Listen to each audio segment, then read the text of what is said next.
Police সপ্তাহে যে প্রধানমন্ত্রী বলেছে রাজনৈতিক আনুগত্য নাই, বরং আইন অনুযায়ী পুলিশকে চলতে হবে, কিন্তু বিগত 17 বছরের যে সংস্কৃতি, যে অভ্যাস, এইটা কি রাতারাতি পরিবর্তন সম্ভব?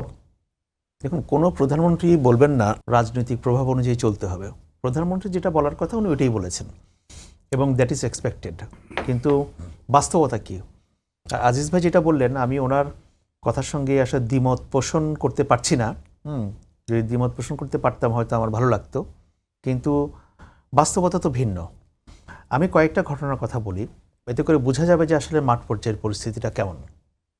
তেজগাঁও বিভাগের মোহাম্মদপুর জোনের উপপুলিশ কমিশনার তিনি জুয়েল রানা, তিনি একটা কথা বলেছেন, যেটা পত্রপত্রিকা আপনি পাবেন, যে চাঁদাবাজি ছিনতাই ঠেকাতে যাদের ফোন দেয় তারাই হচ্ছে গডফাদার, এবং they all are politically connected. তো এই একটা কথা বুঝে যাবেন যে কি হয়।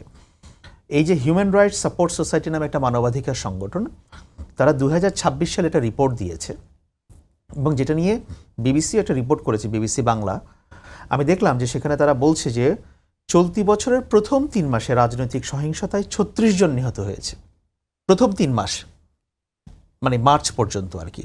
বিএনপি সরকার তো ক্ষমতা গ্রহণ করেছে এপ্রিলের মাঝামাঝি। আচ্ছা, তো 1.5 মাস তাদের ঘাড়ে পড়ে আর কি, আর বাকি 1.5 মাস ইন্টারিম গভর্নমেন্টের ঘাড়ে পড়ে। এবং গণপিটুনিতে নিহত হয়েছে 49 জন। আপনি লক্ষ্য করেছেন যে ফিগারটা কত হাই। এবং শুধু তাই না, ওরা বলছে যে এপ্রিল মাসে তো এই সরকার পুরোপুরি ক্ষমতায়, এপ্রিল মাসে মব সহিংসতায় অন্তত 19 জন প্রাণ হারিয়েছে।